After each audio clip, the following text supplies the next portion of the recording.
Assalamualaikum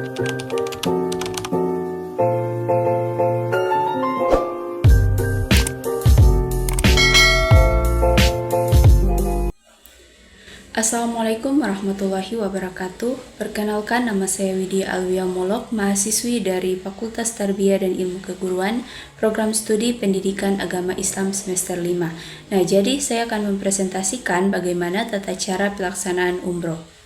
Tata cara pelaksanaan ibadah umroh. Yang pertama, jika seseorang akan melaksanakan umroh, dianjurkan untuk mempersiapkan diri sebelum berihram dengan mandi sebagaimana seorang yang mandi junub, memakai wangi-wangian yang terbaik jika ada, dan memakai pakaian ihram. Kedua, pakaian ihram bagi laki-laki berupa 2 lembar kain ihram yang berfungsi sebagai sarung dan penutup pundak.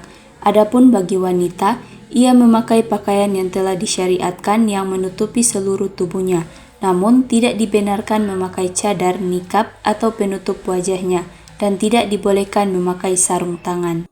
Ketiga, berihram dari miqat dengan mengucapkan labbaik umroh, aku memenuhi panggilanmu untuk menunaikan ibadah umroh.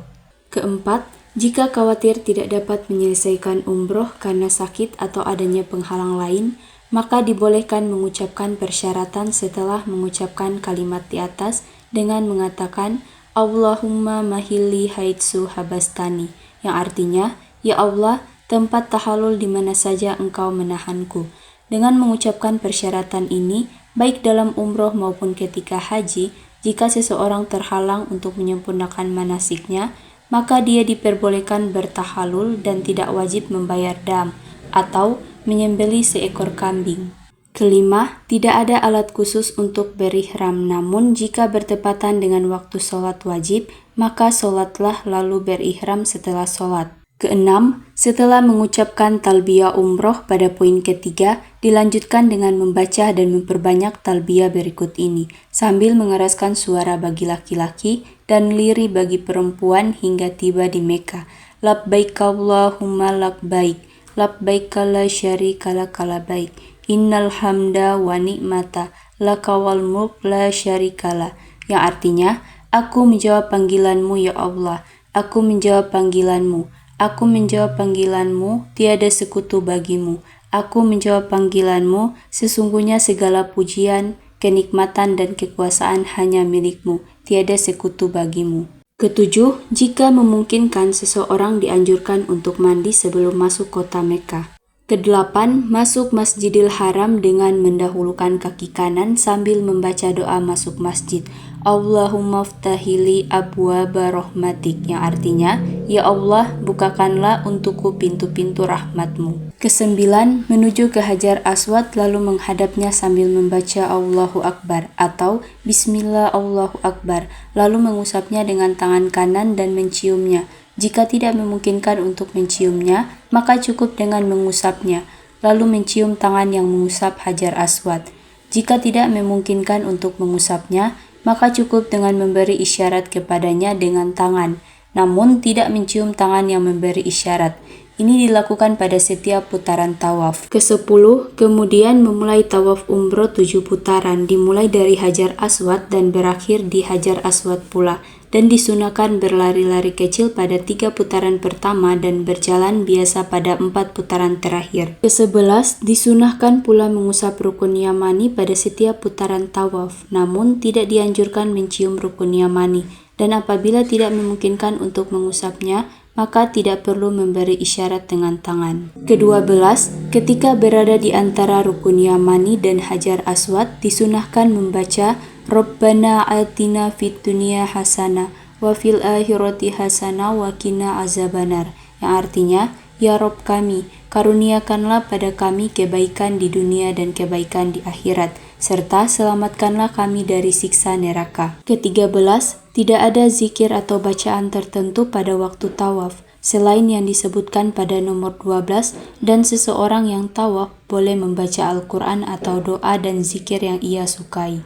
Ke-14, setelah tawaf, menutup kedua pundaknya lalu menuju ke makam Ibrahim sambil membaca Wattahizu mim maqami Ibrahima musola, yang artinya, dan jadikanlah sebahagian makam Ibrahim tempat sholat. Ke-15, Sholat sunnah tawaf 2 rakaat di belakang makam Ibrahim. Pada rakaat pertama, setelah membaca surat Al-Fatihah, membaca surat Al-Kafirun.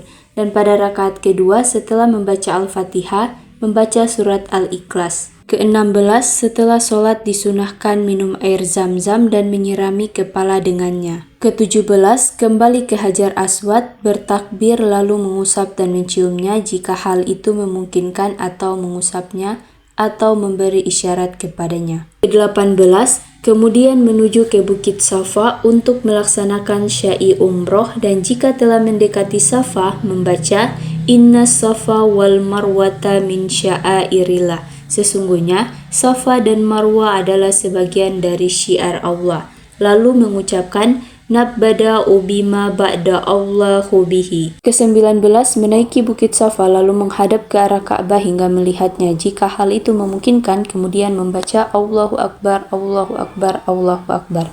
La ilaha illallah wahdahu la syarikalah. Lahul mulku wa lahul hamdu yuhyi wa yumit wa huwa ala kulli syai'in qadir. La ilaha illallah wahda anjaza wahda wa nasara abadan wa hazamal ahzaba wahda. Ke-20, bacaan ini diulang 3 kali dan berdoa di antara pengulangan-pengulangan itu dengan doa apa saja yang dikehendaki.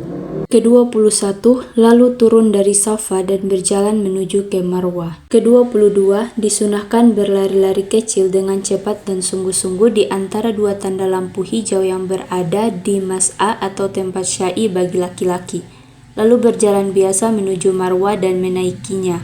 Ke-23, setibanya di Marwah, kerjakanlah apa yang dikerjakan di Safa, yaitu menghadap kiblat, bertakbir, membaca zikir pada nomor 19, dan berdoa dengan doa apa saja yang dikehendaki. Perjalanan dari Safa ke Marwah dihitung 1 putaran. Ke-24, kemudian turunlah lalu menuju ke Safa dengan berjalan di tempat yang ditentukan untuk berjalan dan berlari bagi laki-laki di tempat yang ditentukan untuk berlari. Lalu naik ke Safa dan lakukan seperti semula, dengan demikian terhitung 2 putaran. Ke-25, lakukanlah hal ini sampai 7 kali dengan berakhir di Marwah. Ke-26, ketika sa'i tidak ada zikir-zikir tertentu, maka boleh berzikir, berdoa atau membaca bacaan-bacaan yang dikehendaki. Ke-27, jika membaca doa ini, Allahumma gfir warham wa antal a'azul akram.